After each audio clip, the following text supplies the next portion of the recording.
नमस्कार। सबसे पहले आप सबसे गुजारिश है कि नीचे कमेंट में अपने शहर का नाम जरूर लिखिए और चैनल को सब्सक्राइब करिए ताकि आने वाली हर सच्ची खबर आप तक पहुंचे। आज जो खबर है वह एक तरफ देश के राजनीतिक गलियारों में भूचाल ले आई है और दूसरी तरफ करोड़ों लोगों के मन में एक सवाल छोड़ गई है। क्या अब सच में वह समय आ गया है जब सत्ता के सबसे बड़े गलियारे में बैठने वाले को भी जवाब देना पड़ेगा?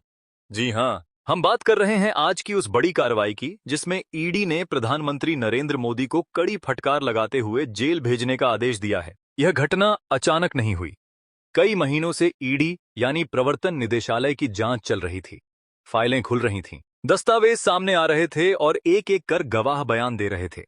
लेकिन लोगों को हमेशा यही लगता था कि यह सब कागज पर होगा और अंत में मामला दब जाएगा, क्योंकि सत्ता के गलियारों का इतिहास यही बताता है कि बड़े लोग, बड़े पद और बड़े नाम अक्सर कानून की पकड़ से बाहर रहते हैं।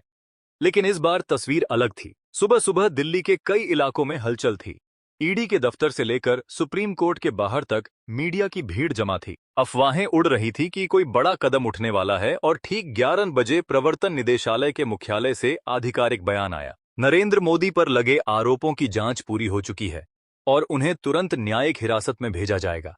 यह खबर सुनते ही सोशल मीडिया पर जैसे आग लग गई। ट्विटर से लेकर फेसबुक और व्हाट्सएप तक हर जगह यही चर्चा थी।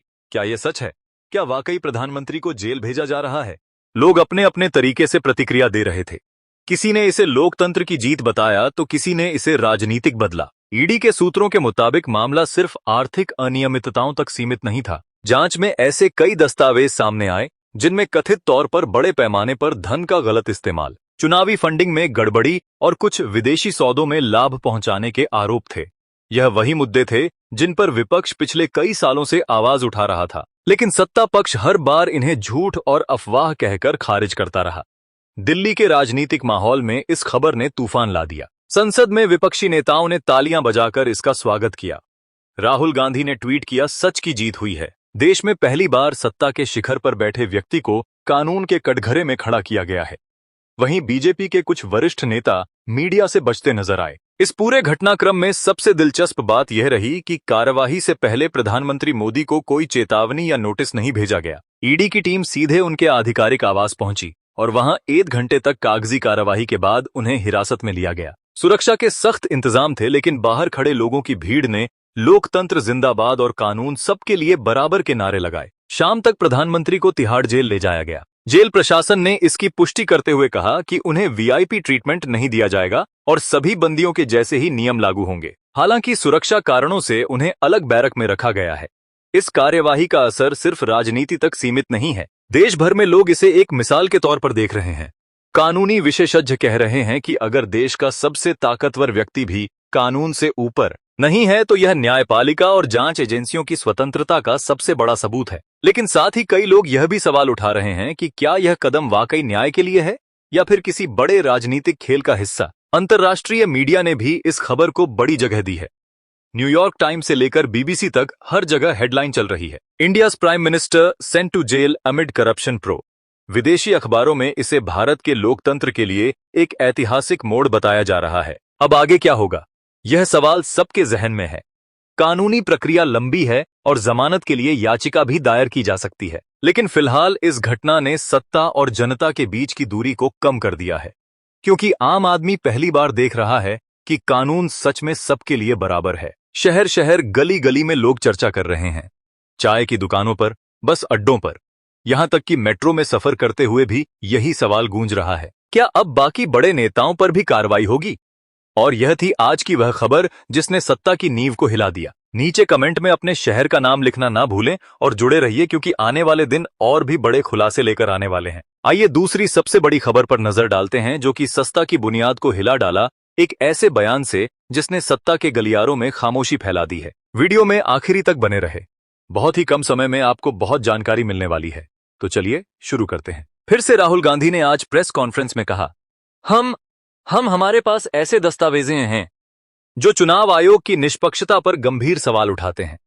वह दस्तावेज क्या है, यह उन्होंने अभी तक सार्वजनिक नहीं किए, लेकिन विपक्ष का बीजेपी नेताओं ने इसे झूठ का पुलिंदा बताया। लेकिन सोशल मीडिया पर बहस छिड़ गई है। क्या लोकतंत्र का खेल पहले से तय स्क्रिप्ट पर चल रहा है? टीवी स्टूडियो में यह सवाल शायद ना पूछे जाएं, क्योंकि वहां कैमरे की नजर सिर्फ उंगलियों की तरफ होती है। उनके इशारे की तरफ नहीं। अगर यह सबूत सच निकले तो चुनावी राजनीति का नक्शा बदल सकता है। ये खबरें वो हैं जो आपको बाकी जगह पूरी नहीं सुनाई जाएंगी, और अगर बीच में छोड़ देंगे बेकार है।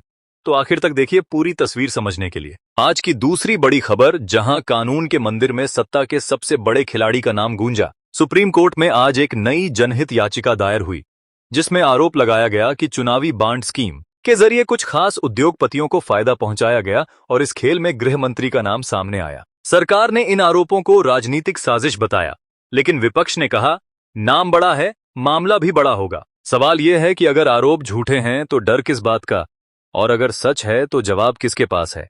सुप्रीम कोर्ट की अगली सुनवाई अब सबकी नजर में होगी, क्योंकि इस बार सवाल सिर्फ एक मंत्री पर नहीं, पूरी व्यवस्था पर है। ट्रंप राहुल की जोड़ी मोदी पर भारी। दुनिया के दो नेता, एक अमेरिका से दूसरा भारत से, दोनों का बयान एक ही बात कह रहा है, लोकतंत्र खतरे में है। डोनाल्ड ट्रंप ने एक इंटरव्यू में कहा कि भारत में मीडिया सरकार के इशारे पर चलता है। राहुल गांधी ने इसे समर्थन देते हुए कहा यह सिर्फ मीडिया नहीं, लोकतंत्र का हर स्तंभ खतरे में है। बीजेपी ने इसे विदेशी हस्तक्षेप बताया और राहुल पर भारत की छवि खराब करने का आरोप लगाया। शायद लोकतंत्र की सेहत इतनी खराब है कि अब डॉक्टर भी विदेश से बुलाने पड़ रहे हैं। क्या यह राजनीतिक बयानबाजी है या फिर वह सच जिसे हम मानने से डर रहे हैं? महंगाई पर सरकार की घेराबंदी। देश में महंगाई की मार, पेट्रोल से लेकर टमाटर तक सबकी कीमत आसमान पर। आज संसद में विपक्ष ने सरकार पर हमला बोला, आपका विकास सिर्फ अमीरों के लिए है, गरीब की थाली खाली हो चुकी है। वित्त मंत्री ने जवाब दिया, यह वैश्विक समस्या है, हम कंट्रोल करने की कोशिश कर रहे हैं। लेकिन सवाल यह है कि जब महंगाई का असर गरीब पर ज्यादा है तो नीतियां भी उसी के लिए क्यों नहीं बनती? महंगाई की असल वजह और कौन इसका फायदा उठा रहा है, यह जानने के लिए वीडियो आखिर तक देखिए। महंगाई सिर्फ जेब पर बोझ नहीं, लोकतंत्र में भरोसे पर भी चोट है। आज की पांचवी बड़ी खबर, जहां पार्टी के अंदर की आवाजें अब बाहर सुनाई देने लगी हैं। सूत्रों के मुताबिक बीजेपी के कई वरिष्ठ नेता पार्टी के फैसलों से नाराज हैं। खासकर टिकट बंटवारे और नेतृत्व शैली को लेकर दो नेताओं ने गुमनाम रहते हुए कहा, हमारे पास जनता का समर्थन है, लेकिन पार्टी के अंदर लोकतंत्र खत्म हो चुका है। पार्टी प्रवक्ता ने इसे अफवाह बताया। अगर अफवाह इतनी जोर से फैल रही है तो या तो दीवारें पतली हैं या फिर अंदर बहुत शोर है। आने वाले चुनाव में बीजेपी के सामने सिर्फ विपक्ष नहीं, अपना घर भी चुनौती बन सकता है। विपक्ष का मोदी हटाओ अभियान तेज। दिल्ली में आज विपक्षी गठबंधन की मीटिंग हुई, जहां मोदी हटाओ देश बचाओ का नारा दिया गया। राहुल गांधी, ममता बनर्जी, अरविंद केजरीवाल समेत 15 पार्टियों के नेता एक मंच पर आए। लोग अपने अपने तरीके से प्रतिक्रिया दे रहे थे। किसी ने इसे लोकतंत्र की जीत बताया तो किसी ने इसे राजनीतिक बदला। ईडी के सूत्रों के मुताबिक मामला सिर्फ आर्थिक अनियमितताओं तक सीमित नहीं था। जांच में ऐसे कई दस्तावेज सामने आए जिनमें कथित तौर पर बड़े पैमाने पर धन का गलत इस्तेमाल, चुनावी फंडिंग में गड़बड़ी और कुछ विदेशी सौदों में लाभ पहुंचाने के आरोप थे। यह वही मुद्दे थे जिन पर विपक्ष पिछले कई सालों से आवाज उठा रहा था, लेकिन सत्ता पक्ष हर बार इन्हें झूठ और अफवाह कहकर खारिज करता रहा। दिल्ली के राजनीतिक माहौल में इस खबर ने तूफान ला दिया। संसद में विपक्षी नेताओं ने तालियां बजाकर इसका स्वागत किया। राहुल गांधी ने ट्वीट किया, सच की जीत हुई है। देश में पहली बार सत्ता के शिखर पर बैठे व्यक्ति को कानून के कटघरे में खड़ा किया गया है। वहीं बीजेपी के कुछ वरिष्ठ नेता मीडिया से बचते नजर आए। इस पूरे घटनाक्रम में सबसे दिलचस्प बात यह रही कि कार्यवाही से पहले प्रधानमंत्री मोदी को कोई चेतावनी या नोटिस नहीं भेजा गया। ईडी की टीम सीधे उनके आधिकारिक आवास पहुंची और वहां 1 घंटे तक कागजी कार्यवाही के बाद उन्हें हिरासत में लिया गया। सुरक्षा के सख्त इंतजाम थे, लेकिन बाहर खड़े लोगों की भीड़ ने लोकतंत्र जिंदाबाद और कानून सबके लिए बराबर के नारे लगाए। शाम तक प्रधानमंत्री को तिहाड़ जेल ले जाया गया। जेल प्रशासन ने इसकी पुष्टि करते हुए कहा कि उन्हें वीआईपी ट्रीटमेंट नहीं दिया जाएगा और सभी बंदियों के जैसे ही नियम लागू होंगे। हालांकि सुरक्षा कारणों से उन्हें अलग बैरक में रखा गया है। इस कार्यवाही का असर सिर्फ राजनीति तक सीमित नहीं है। देश भर में लोग इसे एक मिसाल के तौर पर देख रहे हैं।